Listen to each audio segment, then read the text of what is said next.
नमस्ते। इस सेशन में हम 15वें अध्याय के सभी श्लोकों की गाइडेड चैंटिंग हिंदी व इंग्लिश अर्थ सहित देखेंगे। आप भी मेरे साथ चैंट कर सकते हैं। In this session we will see the guided chanting of all the verses of chapter 15 along with their meaning in Hindi and English. Please feel free to chant along with me. Atha Panchadashodhyayah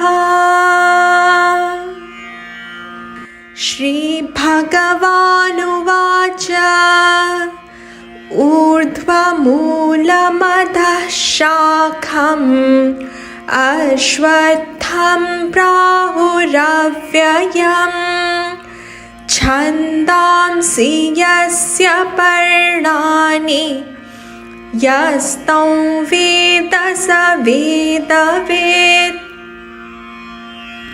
श्रीभगवानुवाच ऊर्ध्वमूलमधः शाखम् अश्वत्थं प्राहुरव्ययम् छन्दांसि यस्य पर्णानि यस्तं वेद स वेदवित्। श्री भगवान बोले, आदि पुरुष परमेश्वर रूप मूल वाले और ब्रह्मा रूप मुख्य शाखा वाले जिस संसार रूप पीपल के वृक्ष को अविनाशी कहते हैं तथा वेद जिसके पत्ते कहे गए हैं, उस संसार रूप वृक्ष को जो पुरुष मूल सहित तत्व से जानता है वह वेद के तात्पर्य को जानने वाला है। श्री भगवान said, they say the imperishable Ashwatha tree has its roots above, branches below, and the Vedas are its leaves. The one who knows that is the knower of the Vedas. Adhashchordhvam prasritastasya shakhaha guna pravrittha vishaya pravalaha अधश्च मूलान्यनुसन्ततानि कर्मानुबन्धीनि मनुष्यलोके। अधश्चोर्ध्वं प्रसृतास्तस्य शाखाः गुणप्रवृद्धा विषय प्रवालाः अधश्च मूलान्यनुसन्ततानि कर्मानुबन्धीनि मनुष्यलोके। इस संसार वृक्ष की तीनों गुणों रूप जल के द्वारा बड़ी हुई एवं विषय भोग रूप कौपों वाली देव, मनुष्य और त्रियक आदि योनि रूप शाखाएं नीचे और ऊपर सर्वत्र फैली हुई हैं तथा मनुष्य लोक में कर्मों के अनुसार बांधने वाली अहमता और ममता और वासना रूप जड़ें भी नीचे और ऊपर सभी लोकों में व्याप्त हो रही हैं। The branches of that tree extending downwards and upwards are strengthened by the gunas, that is the qualities, and have sense objects as their shoots. And the diffused roots are the karmas spreading downwards in the human world. न रूपमस्येह तथोपलभ्यते नान्तो न चार्तिर्न च सम्प्रतिष्ठा अश्वत्थमेनं सुविरूढमूलम् असङ्गशस्त्रेण दृढेन छित्त्वा। न रूपमस्येह तथोपलभ्यते नान्तो न चार्तिर्न च सम्प्रतिष्ठा अश्वत्थमेनं सुविरूढमूलम् असङ्गशस्त्रेण दृढेन छित्त्वा। इस संसार वृक्ष का स्वरूप जैसा कहा है वैसा यहाँ विचार काल में नहीं पाया जाता, क्योंकि न तो इसका आदि है और न अंत है तथा न इसकी अच्छी प्रकार से स्थिति ही है। इसलिए इस अहमता, ममता और वासना रूप अति दृढ़ मूलों वाले संसार रूप पीपल के वृक्ष को दृढ़ वैराग्य रूप शास्त्र द्वारा काट कर, its form is not perceived here in that way, nor its end, nor beginning, nor continuance. After cutting this Ashwatha tree, whose roots are well developed, with the strong sword of detachment, tataf padam tat parimargitavyam yasmin gata na nivartanti bhuyaha तमेव चाद्यं पुरुषं प्रपद्ये यतः प्रवृत्तिः प्रसृता पुराणे ततः पदं तत्परिमार्गितव्यं यस्मिन् गता न निवर्तन्ति भूयः तमेव चाद्यं पुरुषं प्रपद्ये यतः प्रवृत्तिः प्रसृता पुराणे। उसके पश्चात उस परम पदरूप परमेश्वर को भली भांति खोजना चाहिए, जिसमें गए हुए पुरुष फिर लौटकर संसार में नहीं आते, और जिस परमेश्वर से इस पुरातन संसार वृक्ष की प्रवृत्ति विस्तार को प्राप्त हुई है, उसी आदि पुरुष नारायण के मैं शरण हूँ इस प्रकार दृढ़ निश्चय करके उस परमेश्वर का मनन और निधिध्यासन करना चाहिए। Then that end into which those who have gone do not return again is to be properly inquired into, with the attitude that I surrender to that Adi Purusha alone, from whom the ancient creation has come forth. Nirmana mohajita sanga doshaha adhyatma nitya vinivritta kamaha dvandvairvimukta sukha dukkha sangyaihi गच्छन्त्यमूढाः पदमव्ययन्तात् निर्मानमोहाजितसङ्गदोषाः अध्यात्मनित्या विनिवृत्तकामाः द्वन्द्वैर्विमुक्ताः सुखदुःखसंज्ञैः गच्छन्त्यमूढाः पदमव्ययन्तात्। जिसका मान और मोह नष्ट हो गया है, जिन्होंने आसक्ति रूप दोष को जीत लिया है, जिनकी परमात्मा के स्वरूप में नित्य स्थिति है और जिनकी कामनाएं पूर्ण रूप से नष्ट हो गई हैं, वे सुख दुख नामक द्वंद्वों से विमुक्त ज्ञानी जन उस अविनाशी परम पद को प्राप्त होते हैं। The wise ones who are free from pride and non-discrimination, who have conquered the evil of association, that is hatred and love arising from association with foes and friends, who are ever devoted to spirituality, completely free from desires, free from the dualities called happiness and sorrow, reach that undecaying state.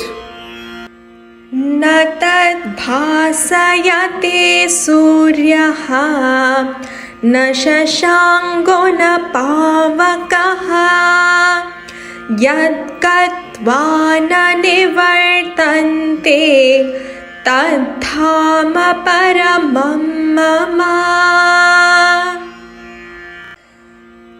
न तद् भासयते सूर्यः न शशाङ्को न पावकः यद्गत्वा न निवर्तन्ते तद्धाम परमं मम।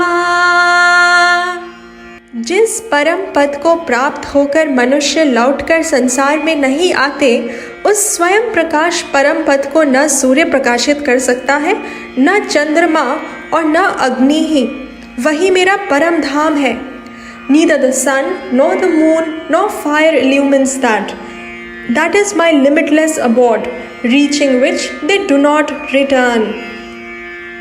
ममैवांशो जीवलोके जीवभूतः सनातनः मनःषष्ठानीन्द्रियाणि प्रकृतिस्थानि कर्षति शरीरं यदवाप्नोति यच्चाप्युत्क्रामतीश्वरः गृहीत्वैतानि संयाति वायुर्गन्धानि वाशयात्।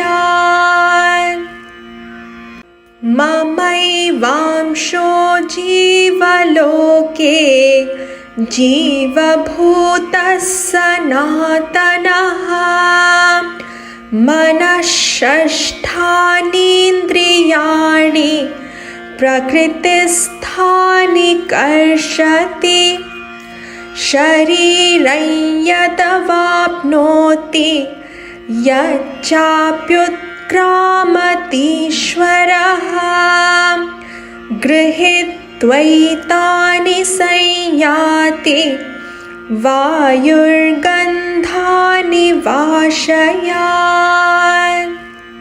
इस देह में यह सनातन जीवात्मा मेरा ही अंश है और वही इन प्रकृति में स्थित मन और पांचों इंद्रियों को आकर्षण करता है। वायु गंध के स्थान से गंध को जैसे ग्रहण करके ले जाता है, वैसे ही देहादि का स्वामी जीवात्मा भी जिस शरीर का त्याग करता है, उससे इन मन सहित इंद्रियों को ग्रहण करके फिर जिस शरीर को प्राप्त होता है उसमें जाता है। In the individual's world, a part of me alone exists as Jiva, which is eternal, and when the one who rules the body departs, he draws to himself the five senses and the mind, the sixth, obtaining in the body. And when he obtains a new body, he goes, taking these, that is the sense organs and the mind with him, just as the wind would carry the fragrances from the sources, that is the flowers. Shrotram chakshusparshanam cha rasanam ghranameva cha adhishthaya manaschayam vishayanupasevate. श्रोत्रं चक्षुस्पर्शनं च रसनं घ्राणमेव च अधिष्ठाय मनश्चायं विषयानुपसेवते। यह जीवात्मा श्रोत्र, चक्षु और त्वचा को तथा रसना, घ्राण और मन को आश्रय करके अर्थात इन सब के सहारे से ही विषयों का सेवन करता है। This person Jiva enjoys the objects by presiding over the ear, eyes, skin and tongue, as also the nose and the mind.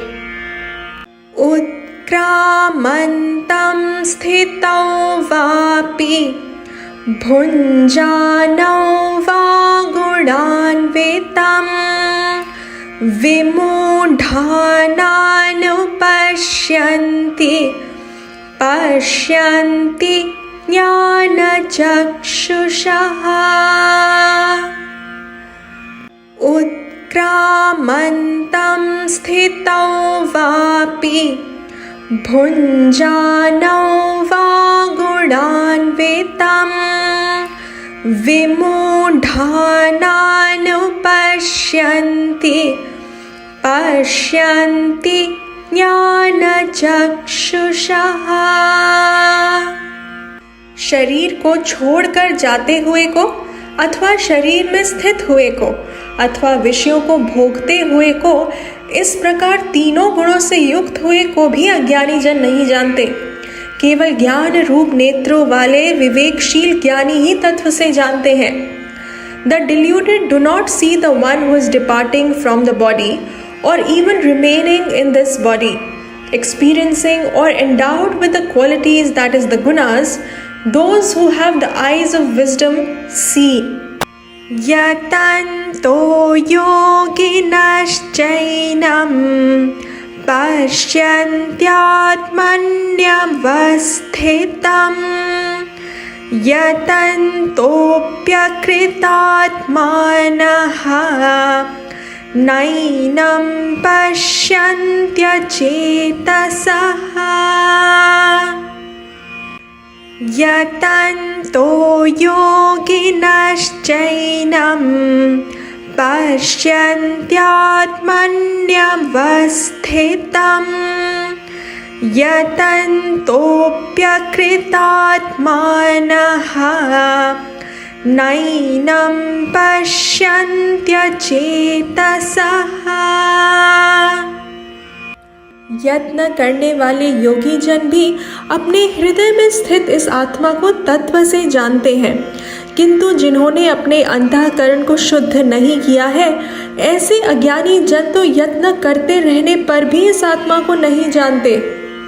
And the yogis who are diligent see this one as existing in the buddhi. The non-discriminating ones who lack self-control do not see this one Atma even if they are making effort. Yadadityagatan tejaha jagat bhasayate khilam yachandramasi yachaknau tattejo vidhi mamakam. Yadadityagatan tejaha jagat bhasayate khilam yachandramasi yachaknau tattejo vidhi mamakam. सूर्य में स्थित जो तेज संपूर्ण जगत को प्रकाशित करता है तथा जो तेज चंद्रमा में है और जो अग्नि में, उसको तुम मेरा ही तेज जानो. That light in the sun which illumines the whole world, that which is in the moon and that which is in fire, know that light to be mine. Gamavishya cha bhutani dharayamyaham ojasa pushpami chaushadhi sarvaha somo bhutva rasatmakaha.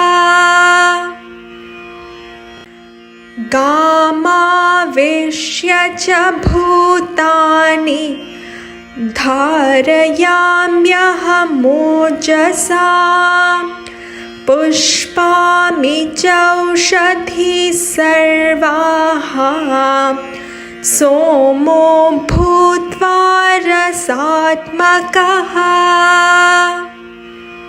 और मैं ही पृथ्वी में प्रवेश करके अपनी शक्ति से सब भूतों को धारण करता हूँ.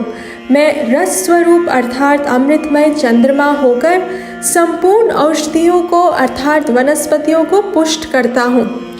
After entering the earth, I sustain the beings through my power and nourish all the plants by becoming soma in the form of their essence. Aham Vaishvanaro bhutva praninan dehamashritah pranapana samayuktah pachamyannam chaturvidham. Aham Vaishvanaro bhutva praninan dehamashritah देहमाश्रितः प्राणापानसमायुक्तः पचाम्यन्नं चतुर्विधम्। मैं ही सब प्राणियों के शरीर में स्थित रहने वाला प्राण और अपान से संयुक्त वैश्वानर अग्नि रूप होकर 4 प्रकार के अन्न को पचाता हूँ। Taking the form of Vaishvanara and residing in the bodies of creatures, I, in association with prana and apana, digest the 4 kinds of food. सर्वस्य चाहं हृदि सन्निविष्टः मत्तः स्मृतिर्ज्ञानमपोहनं च वेदैश्च सर्वैरहमेव वेद्यः वेदान्तकृत्वेदविदेव चाहम्। सर्वस्य चाहं हृदि सन्निविष्टः मत्तः स्मृतिर्ज्ञानमपोहनं च वेदैश्च सर्वैरहमेव वेद्यः वेदान्तकृत्वेदविदेव चाहम्। मैं ही सब प्राणियों के हृदय में अंतर्यामी रूप से स्थित हूँ तथा मुझसे ही स्मृति, ज्ञान और अपोहन होता है और सब वेदों द्वारा मैं ही जानने के योग्य हूँ तथा वेदांत का कर्ता और वेदों को जानने वाला भी मैं ही हूँ।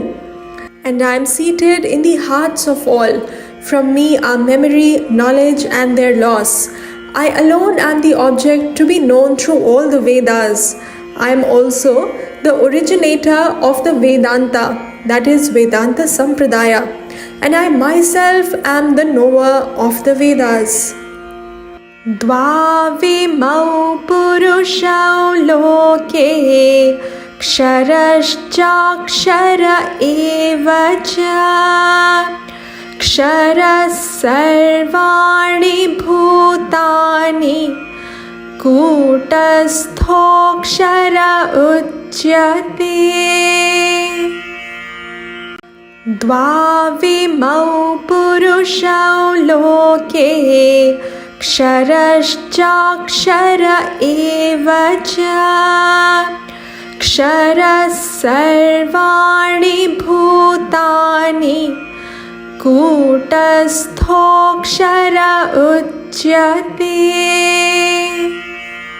इस संसार में नाशवान और अविनाशी भी ये 2 प्रकार के पुरुष हैं। इनमें संपूर्ण भूत प्राणियों के शरीर को तो नाशवान और जीवात्मा को अविनाशी कहा जाता है। There are these 2 persons in the world, the perishable and the imperishable. All being and elements are called the perishable. The changeless is called the imperishable. उत्तमः पुरुषस्त्वन्यः परमात्मेत्युदाहृतः यो लोकत्रयमावेश्य बिभर्त्यव्यय ईश्वरः। उत्तमः पुरुषस्त्वन्यः परमात्मेत्युदाहृतः यो लोकत्रयमावेश्य बिभर्त्यव्यय ईश्वरः। इन दोनों से उत्तम पुरुष तो अन्य ही है जो तीनों लोकों में प्रवेश करके सबका धारण पोषण करता है एवं अविनाशी परमेश्वर और परमात्मा इस प्रकार कहा गया है।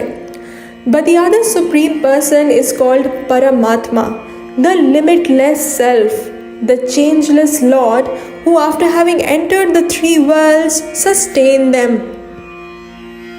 Yasmat ksharamati toham अक्षरादपि चोत्तमः अतोऽस्मि लोके वेदे च प्रथितः पुरुषोत्तमः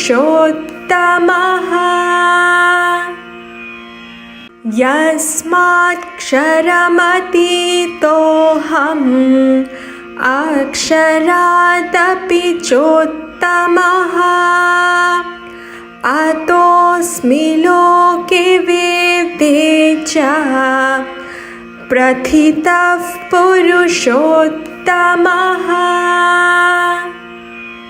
क्योंकि मैं नाशवान जड़ वर्ग क्षेत्र से तो सर्वथा अतीत हूँ और अविनाशी जीवात्मा से भी उत्तम हूँ, इसलिए लोक में और वेद में भी पुरुषोत्तम नाम से प्रसिद्ध हूँ। Since I am transcendental to the perishable and even above the imperishable, hence I am well known in the world and in the Vedas as the Supreme Person.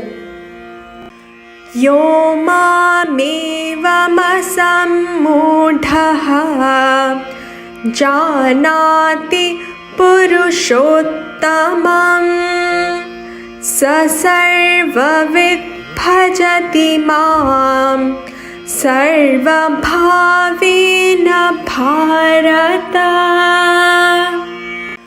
यो मामेवमसम्मूढः जानाति पुरुषोत्तमं स सर्वविद् भजति मां सर्वभावेन भारत। भारत, जो ज्ञानी पुरुष मुझको इस प्रकार तत्व से पुरुषोत्तम जानता है, वह सर्वत्र पुरुष सब प्रकार से निरंतर मुझ वासुदेव परमेश्वर को ही भजता है। The one who is not deluded, who knows me in this way, he becoming the knower of that which is, gains me as the self of all, O Arjuna. इति गुह्यतमं शास्त्रम् इदमुक्तं मया नघ एतद्बुद्ध्वा बुद्धिमान् स्यात् कृतकृत्यश्च भारत।